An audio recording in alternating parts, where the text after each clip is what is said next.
Hello, welcome.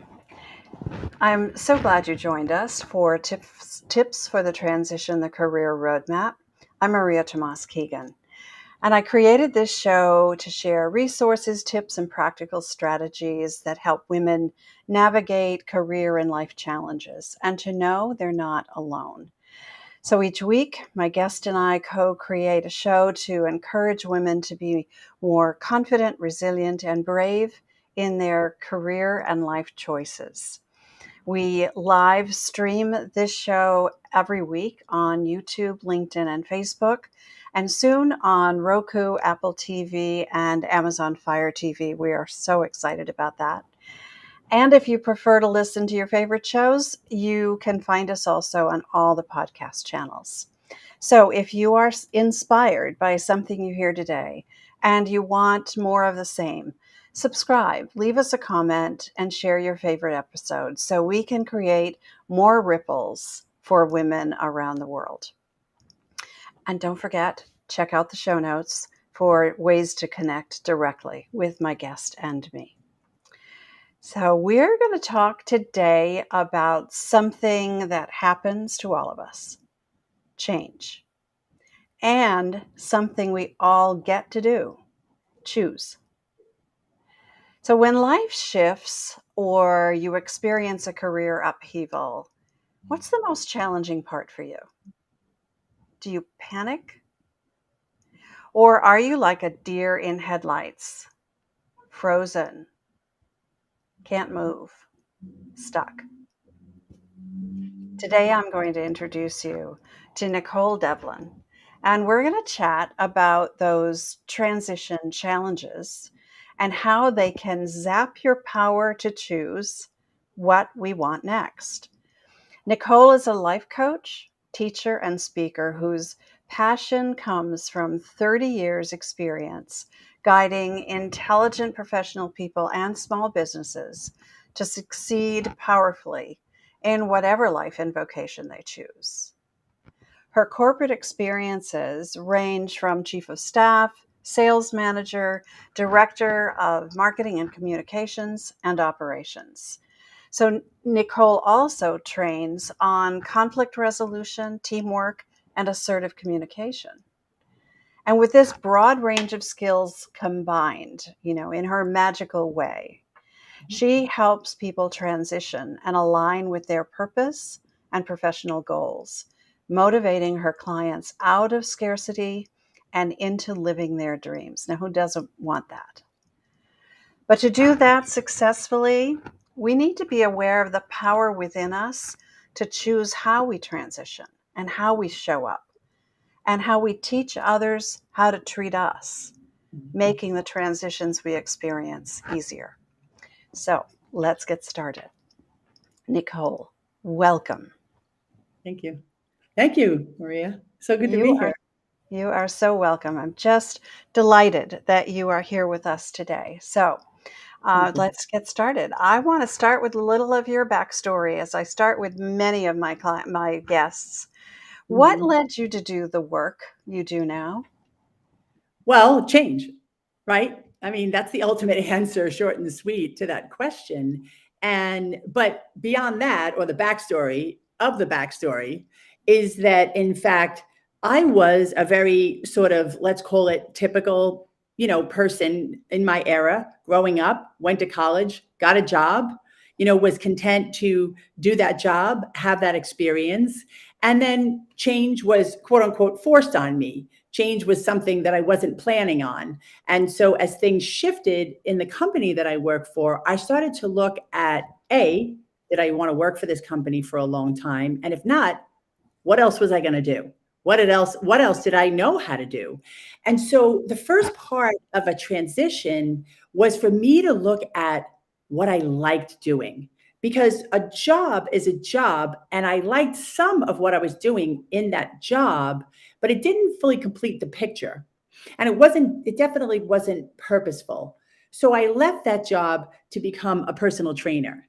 And I did the fitness career thing, moving into club management and sales. And I was the person you got when you were like, I want to see the manager. So there's where the conflict resolution stuff started. And I found myself good at that, good at being able to stay calm in charged situations. And then from there, I got the beauty of being laid off. And so that led to even deeper introspection and even more looking at, oof, well, okay, so now I went for a career in my passion. What is my next career? What am I going to do? What's it going to look like? And here I am. And it's been an evolution. It's been a process. It's not something, it's still evolving, right? Understanding what it means to be a coach, how I want to speak to people, what it is that I have learned that I can teach others. And that's really the most like meaty part of that backstory, which if anybody's in a transition, probably I would hope would need to hear. Whatever you're learning right now, as difficult as it may be and as gray area as it seems, it will become a part of the package that is the better you tomorrow, that makes you excel at whatever it is that you decide to do then. And so That here is I am. that is so true. That is so true. We lose sight of that. Every day we're evolving, every day we're learning something new. And as you said, it becomes part of our package. It becomes part of our personal brand, right? Mm-hmm. And we get to decide how that shows up for us and how we show up in it. Mm-hmm. Mm-hmm. Yeah.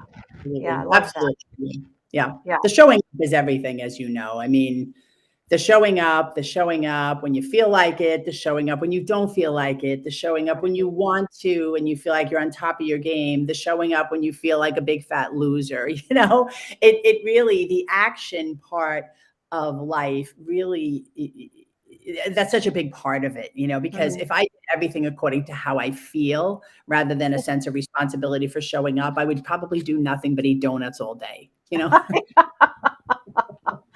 No I offense against someone. I hope it's not all day, but yeah, I understand. Yeah, yeah. We have to push ourselves through that, and that takes learning some Mm, tools and learning resilience and confidence and all of those things that help to kind of push us forward and through it. So, mm. what do you find is the most challenging aspect for people who are in a life or a career transition? I know how I would respond to this, but I want to know what you think. What's your experience? Well, I mean, gosh, I could come up with a list, but I would have to say the biggest piece of it is the mindset game. What is not so much what's happening, because I tend to, and this is kind of outside like bigger picture, my belief system, but I tend to think everything's happening for a reason, and the way things are happening isn't necessarily your final reality. And so when one is in transition, it's that hallway feeling, it's the gray area, it's the discomfort. And the truth is there's a lot of different things you can do to mitigate that discomfort, to really place yourself in a position of more comfort and more feeling of safety and security during a time of transition. And the way that you can do that is to find healthier spaces for your mind. Because yes, tips like finding community, finding resources, help, all different kinds of ways to get you through the transition, a career counselor, a coach, whatever it is, those are good, but you will still spend many hours a day alone. And if you can't make peace with your mind and make peace with what's happening in your experience, it's gonna breed fear like termites in the wall. Right. And then all of a sudden you realize one day you're like stuck, you haven't been doing anything, and it's just getting harder. And then you start to talk about it getting harder, and then it gets even harder. And then Yeah. you talk about it getting even harder. And you see it's an ongoing circular cycle where that's the thing, is like keeping my mind out of the gutter, out of the dark den of, that nothing's going to happen. Why did this happen? How could this happen? All those negative questions that will pervade my thinking if I leave my mind untended. Yeah, it's like that. It's that self-fulfilling prophecy Yeah. kind of cycle that we Yep. can get into. A mentor of mine loves to call it our stinking thinking, and we can sabotage ourselves so easily by just the thoughts that we have. Hmm. And when we get to a place Yeah. where we feel more peaceful in our thoughts, as you said, and we are able to think more positively about the what's next instead of what happened. Okay, so this is where we are Yeah. now. What's next? What do I do next? What are my options? What are the opportunities? What are the possibilities?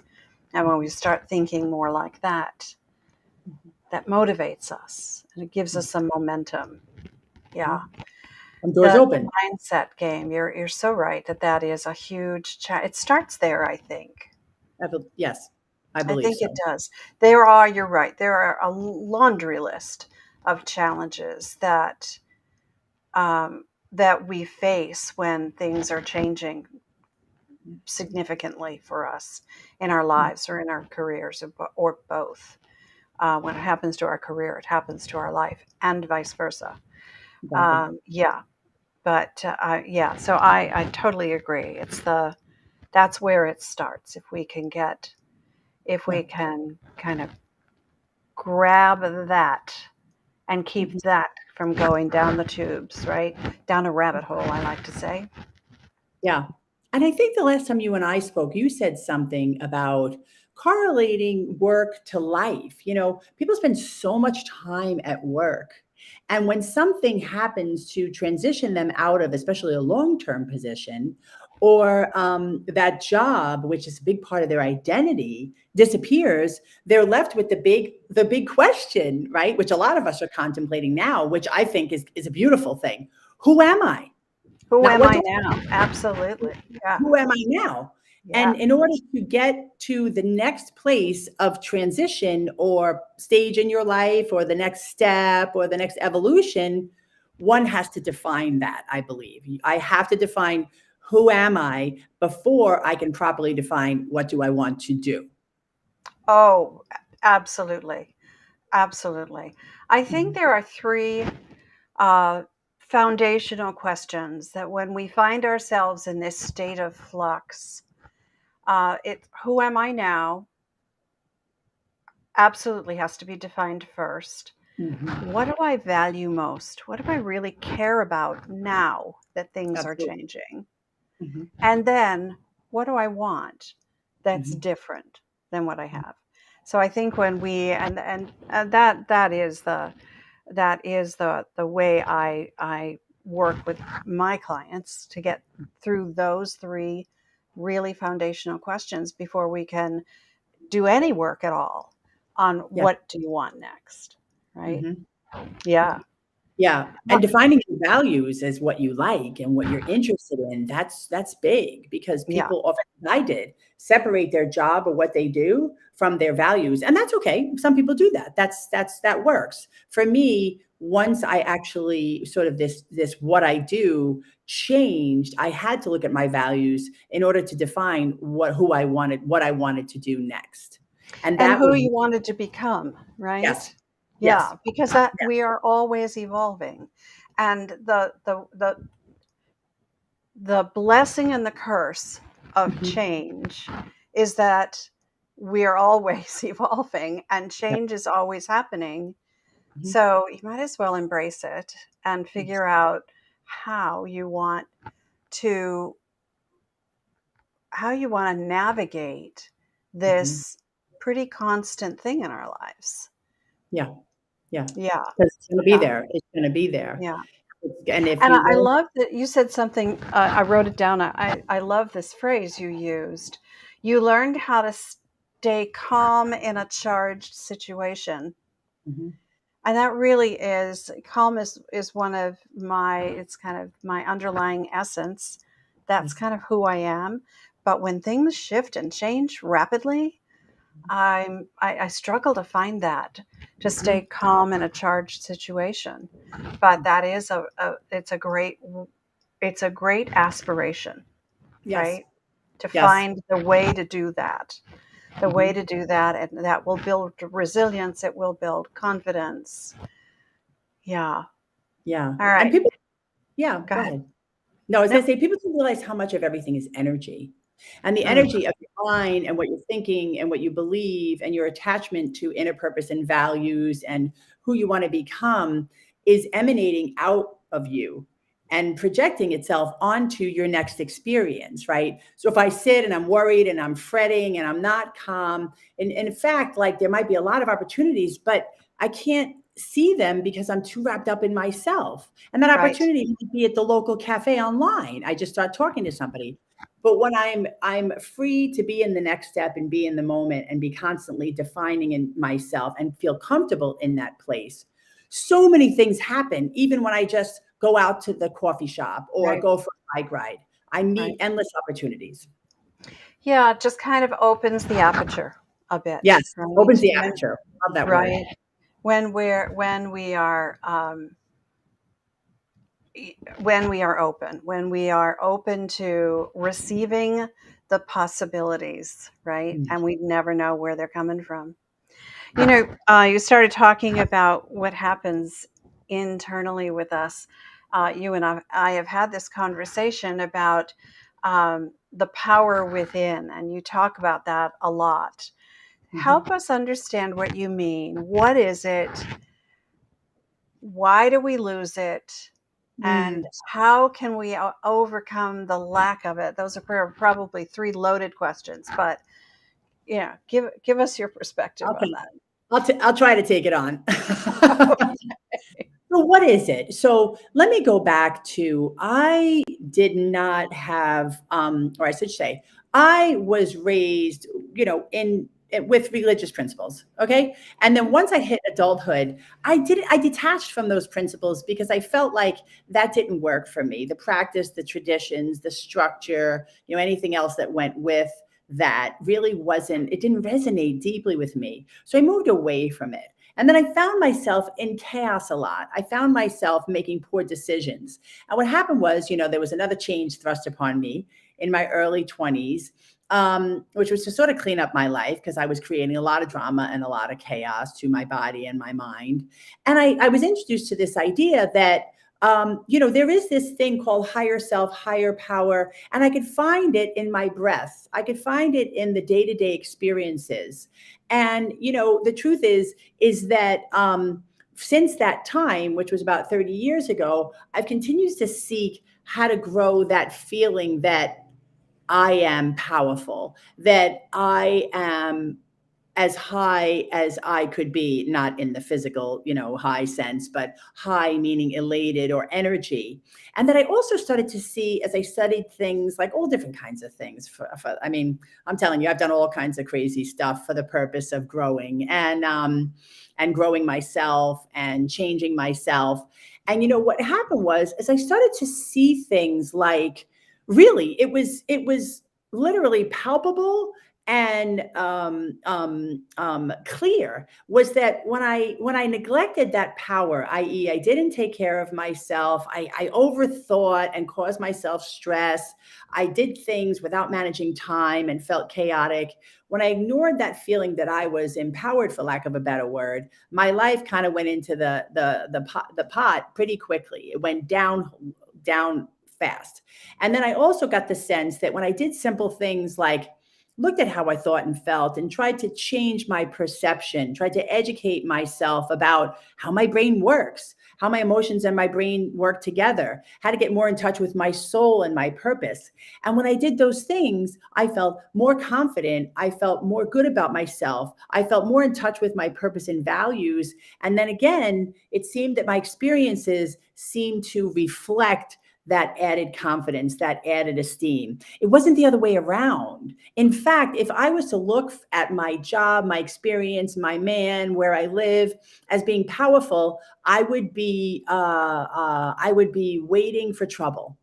right? It's got to be the other way around. And so Mm. this power within me is really a feeling. It's like a fuzzy feeling. It's not like I'm happy all the time. Far from it. I can be judgmental and I can overthink and I can create negativity.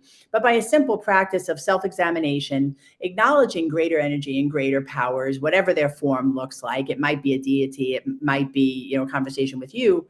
I acknowledge that energy is everywhere. And from that, I go, everything is good all the time. And I don't have anything to worry about. And, when I think like that, what happens? I don't have anything to worry about. I Right? love that. I love that. Yeah. Mm-hmm. So it's the power of Mm-hmm. it's the self-talk, right? The Yeah. mindset. Yeah. It all stems from that. And that we have the power to talk to ourselves Mm-hmm. and about ourselves and about others and about the situations we find ourselves in.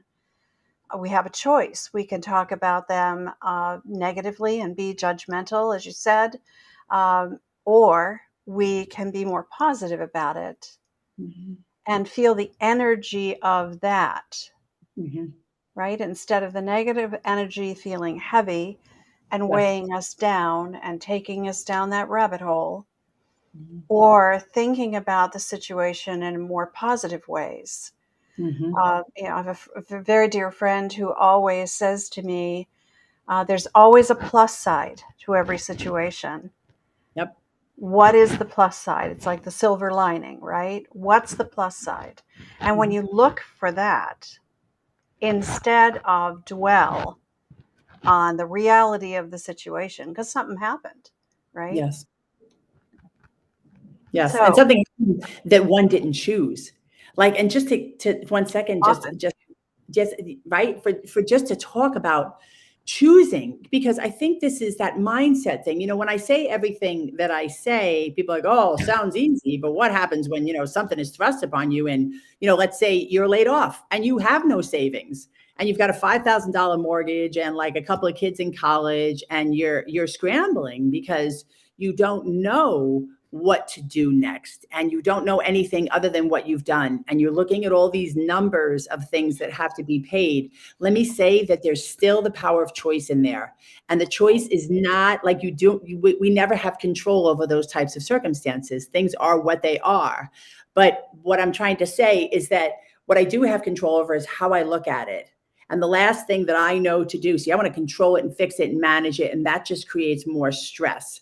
And really what I need to do is to back off and start some type of stillness exercise, daily stillness practice, whether it's meditation, using your breath, going to yoga, taking a walk. Those for me are all forms of like stillness. Walking is a little bit of like stillness in motion, but they're ways to keep my energy active and alive, and also to keep my body calm and centered.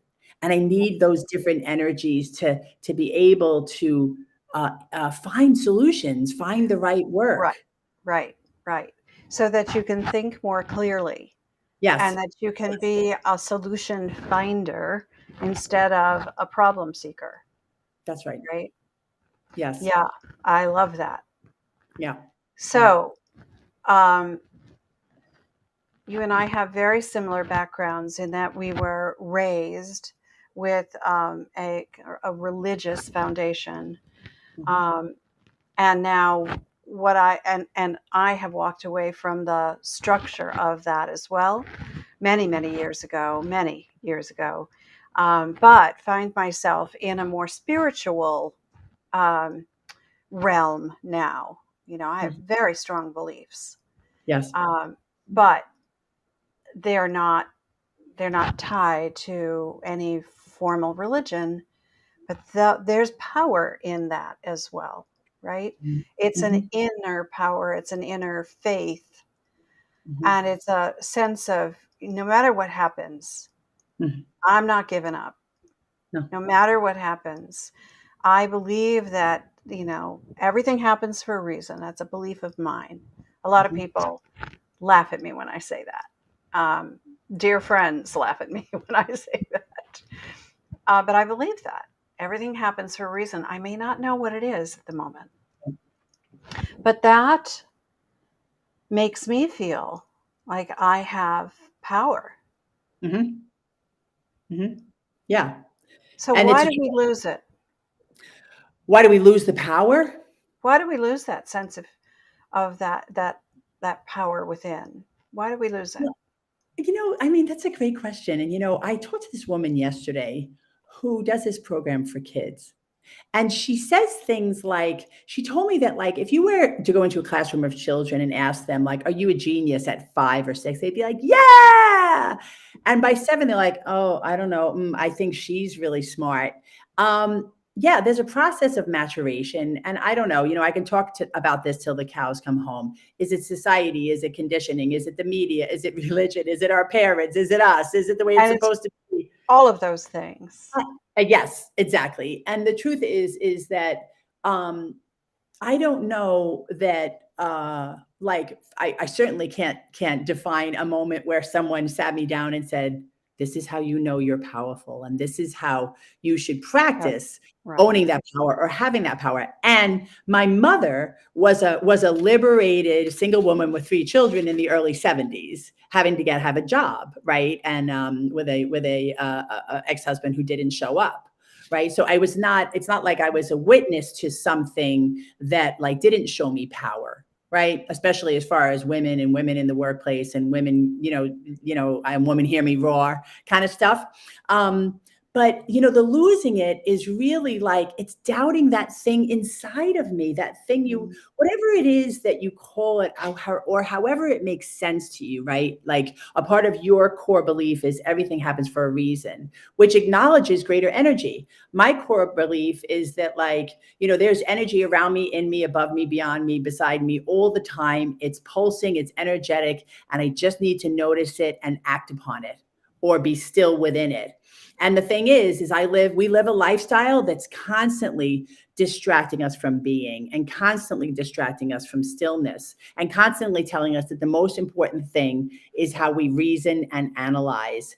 And this thing, as beautiful as it is, can also be like what's a great way to call it? Almost like a devil's den, Yeah. and right. So that's the thing that takes my power. Yet when I acknowledge this great, like, power in my, like, say, belly barometer, and it's connected to my heart and my mind, they all work perfectly. But when I think this is the alpha and the omega, and a lot of smart people and educated people are like this, my higher power, my God, is my thinking, my intellect. And that's where it gets really lonely, because that's just not all there is. And it won't bring you through every problem you have. There's more than that. That kind of creates a lone wolf syndrome, Oh, big time. right? Absolutely. When we think like that, and Mm-hmm. that will zap our power faster than anything else. I think when we feel like nobody's going through what I'm going through, nobody will understand, nobody feels the way I do, Mm-hmm. um, that that can create a trap that will keep us stuck faster than anything else. Mm-hmm. Yeah. Yeah. Loneliness. Mm-hmm. Yeah. I've heard you talk about scarcity. Mm. How much does a scarcity mindset play a role in being able to own our internal power, our inner knowing? Oh, that's a good question, Maria. I mean, your internal knowing is omnipotent. It's omniscient. It's everything. It's it's all powerful. It's something that's always there, right? And so it's kind of one of those things where I think I'll go back to the analogy of where the mind comes into it. And the thing is the mind is the active mind, and then we also know there's the subconscious mind. So I was taught things about, and taught, when I say taught, not like, again, someone sat me down, but I was taught based on the people who raised me, the society or community I grew up in. I was taught that either life is abundant or life is scarce. You need to struggle and fight and scrimp and save for everything you have, hoping that you'll have enough. right? And so it's one or the other. And I happen to be raised in more of a poor working class environment. And again, I mean, no, I'm not disparaging like I loved my community. I love where I grew up. I love my parents. My grandparents were working class Irish immigrants, and they were beautiful, wonderful people. But it's like there was a lot of this, like, oh, I'm okay. Oh, I have enough. Oh, I don't need anything. These messages, these internal dialogue messages that I thought were in my subconscious, I came to realize were in my subconscious, that were really pushing opportunity and pushing success and pushing the greatest version of me that I could be away from me. Because I was always accepting meager. I was accepting less than. Do you know is it Great Expectations? And the little boy goes up with the bowl. Can I have some more, please? And that wimpish, poor looking boy with his bowl, like begging for more. That's kind of like I had an identity, if you want to call it that, inside me. It was like, oh, I have enough. I'm all right. And I wasn't able to embody and express my power as much as I can now that I've done work on quieting that voice of scarcity and really pushing myself towards purpose one day at a time and being more faithful and even intentional about what I do, how I do it, why I want to do it, and what it means. And most importantly, like, I'm not an island. I'm not here just for me. If I'm lucky, my growth will touch somebody else's life. I mean, that's the quintessential big top of the mountain thing, is that who I am and what I've experienced, as dark as it's been, transition or otherwise, should be able to speak to other people's hearts and let them know that it's going to be all right, that everything happens for a reason. And when I go into scarcity mode and I believe those lies that I can't have, or I'm not good enough, everybody's got their own limiting belief voices, then I get stuck and I become more afraid. And then it goes back to what I was saying before. Opportunities don't appear. I mean, this sounds strange, but I'll just say this because a lot of people, you can't understand this until you start to practice this. When I worry and fret, I could be like pounding away, trying to look for opportunities, sell myself, get a job, and it just seems to dry up. And then one day a friend's like, you want to go for a walk? And I go, yeah, let's go for a walk. And I get out there and I move my body and I come back and there's an invitation to an interview in my email inbox. And I know that you and other people listening to this have had that experience. Yeah. What is that about other than letting go and surrendering to the powers that be and to the idea that everything does happen for a reason and I just got to get out of the way. And that's not my nature. To get out of the way, because we're all a little bit, if not a lot, control freaks, right? Woo! Right. Say it again. We want things when we want them, the way we want them, and we have this vision of what we want. Mm-hmm. And we think we know how it should happen, and that's where we get derailed, I think. Yes. Because the how is, frankly, none of our business. If we can just focus on the what and make, and it's not like we do nothing, but we take inspired actions towards the what, as things drop in our laps, as you go out for a walk and you come back with an invitation in your inbox, and take inspired action on those things. Then you're kind of leaving the how to happen the way it's designed to happen, and we have no control over that. And if we accept that, then there's so much more of a sense of power, of feeling powerful. In that, we get to choose to do that, right? Yes. And peace and joy and contentment. Peace and joy. Mm-hmm. Yeah. And usefulness. Like, usefulness is a big one. I mean, I don't think people really understand the value of serving other people with their own experience. It's phenomenal. like you are, like what you're doing, Oh, what I'm thank you. trying to do, what so many people that we know are trying to do. Like we've Yeah. acquired some knowledge, we have some life experience, maybe we've had a couple of pitfalls and a couple of successes, and we want to get on and do these podcast things and get out there and just rev people up and let them know it's going to be all right. It's going to Yeah. be all right. It's And it's like I it's said at the top of the show, let people know that they're not alone, no, right? exactly. And that some of us are on this journey and we're here, and the people we can help are here, and we get to bridge the gap Hmm. between them and us by teaching them what we know and Hmm. see if it works for them, right? Yes. And kind of guide them along that journey. And yeah, it's enormously helpful. And I often say before I go live with any podcast, just let me touch one person. Yeah. Just let this resonate with one woman out there who needs to hear this message. And you don't have to tell me about it, but I'd love to hear if it did. Just drop a little note somewhere, Right. and let me know, and that will let me know that what we're doing here has value and it's helping, Hmm. and um, and that just makes it all worth it. Yes. Yes, definitely. Always. Yeah, yeah. And you don't need to know, you're right, but it's a beautiful thing when somebody does reach out and say that, like I was going to say this funny thing. My ex-boyfriend's mother died. She was 90. And what she was just a kick butt kind of like, Midwestern farm girl kind of woman, and like, broke the mold type. And she put in her will that like, I only want she had 10 kids. I only want one person to speak at my funeral, 5 minutes max. I don't need any accolades. I've had enough of those in my life. Isn't Oh, good for her. that great? But that's That's kind of the great. way. I don't need people to buoy me up. And it's nice, it's lovely. But when I get it and somebody really means it, I cry. Yeah, yeah, yeah, yeah. Indeed. Yeah. Yeah, it's good stuff. So, we've talked about judgment and closing ourselves off, and how those can zap our power.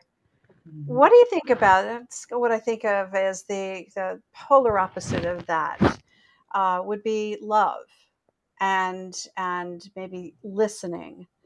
Mhm. How do they play a part in accessing our internal power? Oh, well, I believe questions are prayers. So, because I don't Oh, practice like a love that. specific religion, as soon as I have a question or I have a thought, it pops into my head and I believe it goes up or down, whatever you believe. And from there, what happens is the next couple of days are like me getting answers to those things, right? And so what happens is, I'm just starting to talk and I'm thinking to myself, can you repeat your question? Because I think I might be on the wrong track. So if you wouldn't mind. No, not at all. It's so love and listening. Love and How listen. do how do those play a part in us accessing our Okay. internal power? Got you. Thank you. Thank you for repeating that. Sure.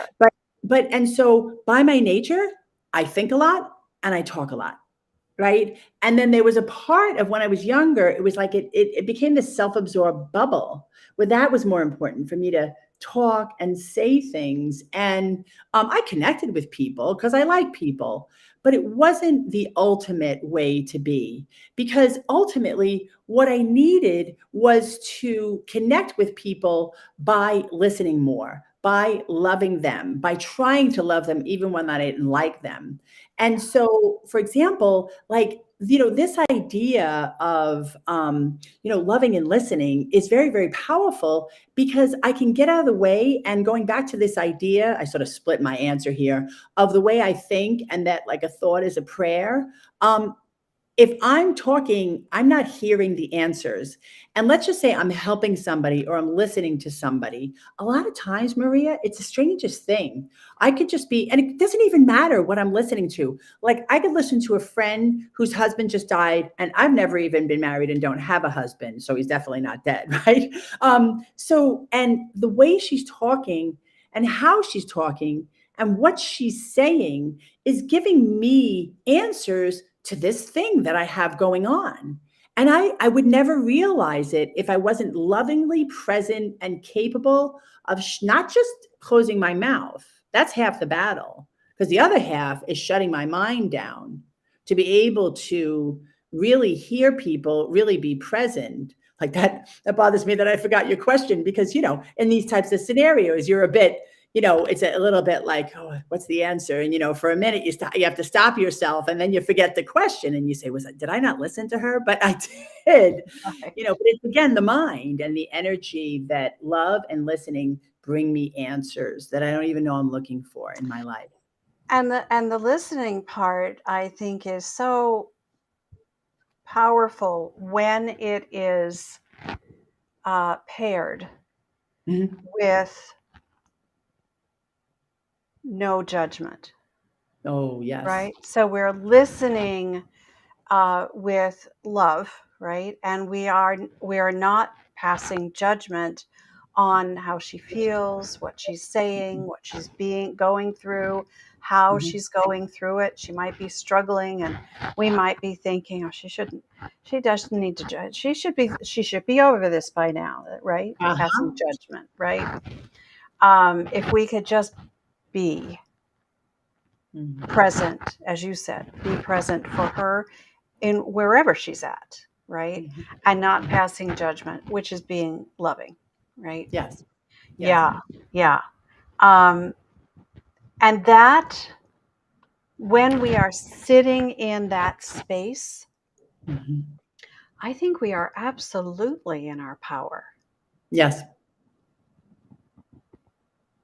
Yes. Yeah. I totally agree with you. I absolutely that almost when you say that, you sort of paused, it made me emotional. And my emotion is my power. My Mm, ability to have my brain be present and hear what people are saying and then having it hit my body in yeah. a way that's pure because I know that feeling of love for somebody where I feel that love for my mother. She could be talking about rearranging the shoes in her closet and I'm rapt, you know, Yeah. because I just adore her. Doesn't matter what Yeah. she's talking about. And when I Right. feel, kind of go back and forth, when I can listen with that rapt attention, I can feel love. And when I feel love, I can listen without judgment. Yeah. Yeah. It's so beautiful. All right. So I have one last question for you before I ask you to wrap this all up in a bow for us and give us your key takeaways. What makes you feel powerful?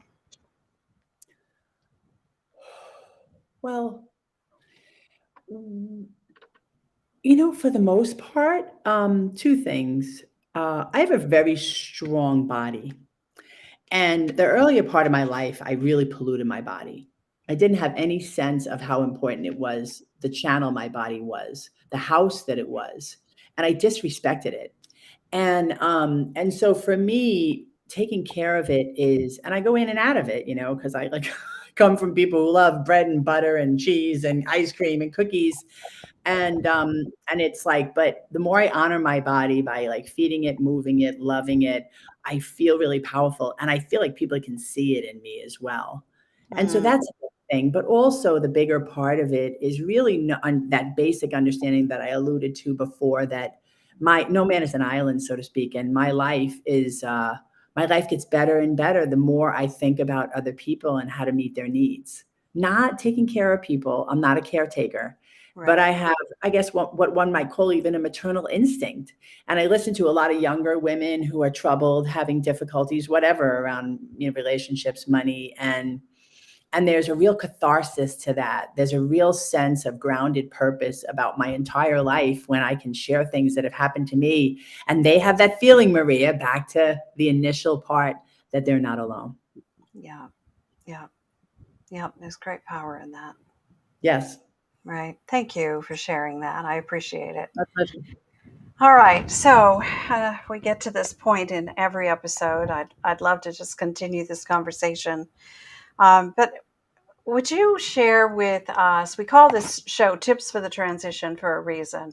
Would you share with us maybe three practical tips or three takeaways that our audience can just use Mhm. for Sure, themselves, give a try?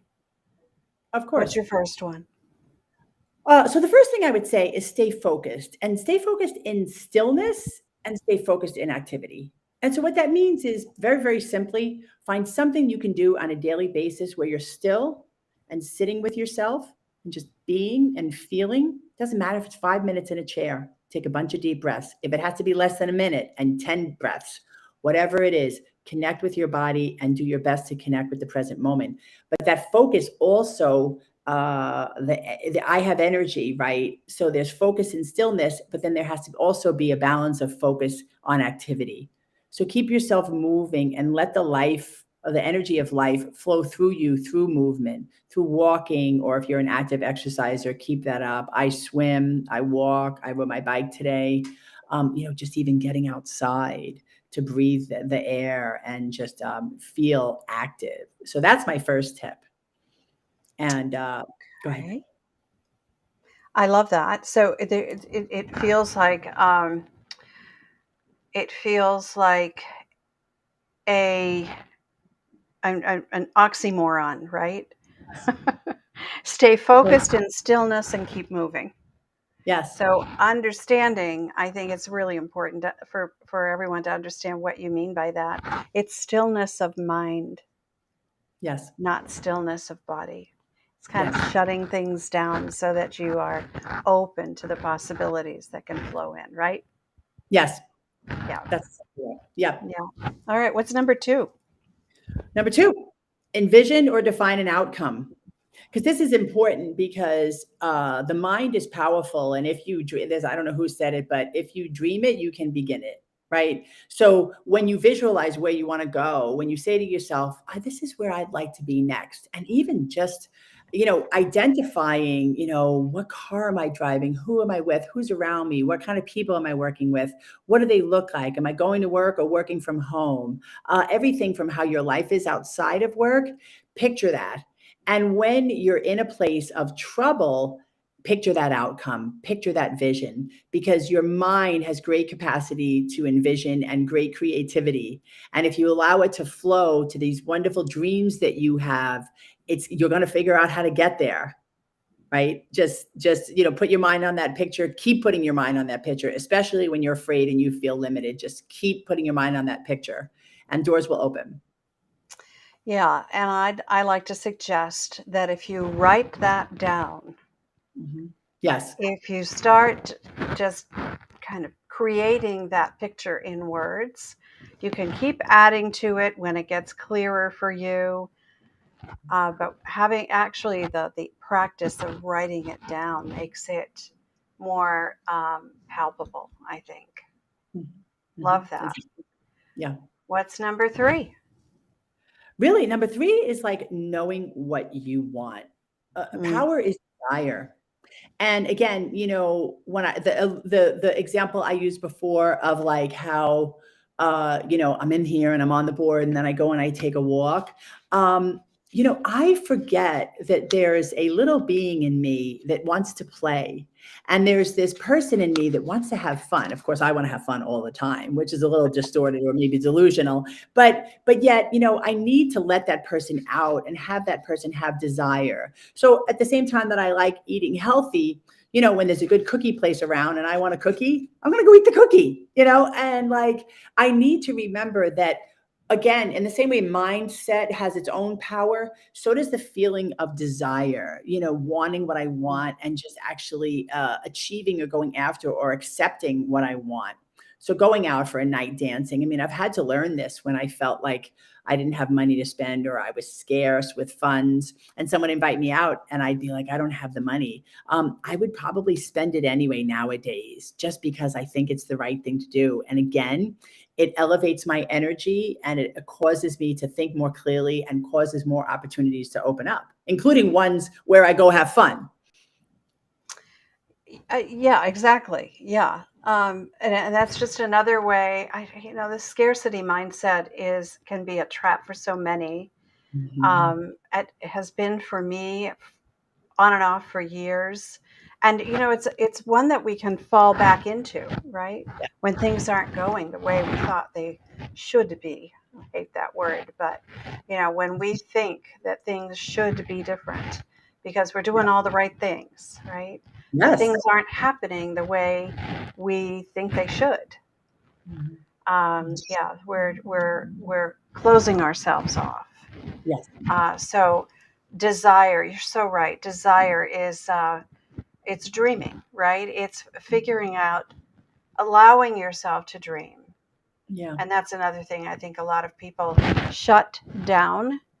And when they do that, they are relinquishing their power to choose what they really want. Mhm. Yeah. I love And there's this. excitement. Yeah, there's excitement in that power. There's excitement in desire. Isn't Yeah. there when your body's buzzing and you're like, "Oh, I really want to do." I'm excited. Yeah. Excited about doing that. It's good.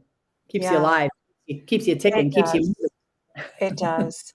Nicole, I really have enjoyed this conversation with you. I think our audience have gotten some great golden nuggets out of this conversation, and your tips that you wrapped up with are um, so insightful, and they're key to being able to choose um, what it is we want, and allowing it to happen, Yep. allowing it to happen, and that brings power from Yes, within. I love that. definitely. Well, I know that there are going to be some people who want to reach out to you directly. So, what is the one best way that they can do that? Probably my email, Nicole@NicoleDevlin.com. And obviously the URL is also my website. As Maria posted Okay. it. Yep. All right. Be great. So, I'd love to hear emails and anything else, any questions or anything else I can help with. I'd be happy to entertain. Thank you, Maria. oh, Thank you you're for your so welcome. You are so welcome. It is my pleasure, and I appreciate your being here today. time. Mhm. And I want to thank everyone else for joining us, for watching and listening. I do appreciate that you are a part of this community. And if you enjoyed this episode, as I said earlier, please subscribe, comment, click a star, and share it. And let's let more women know that they are not alone. Mhm. I love creating and sharing resources for women. And as a career and life coach, I work with women to help them navigate challenging times more quickly and gracefully. So if something resonated with you and you would like to continue this conversation or share your circumstance and get a fresh perspective, I invite you to continue the conversation within my private Facebook group called the Career Transition Roadmap. And the links for it and all of the links to connect with Nicole and me are below in the show notes. So let's meet again here next Wednesday. As they say, same time, same place. Because you know what? I believe it's our time to thrive, and Yep. I want us to thrive together. So till next time, I'm Maria Tomás-Keegan, helping you turn transition into triumph.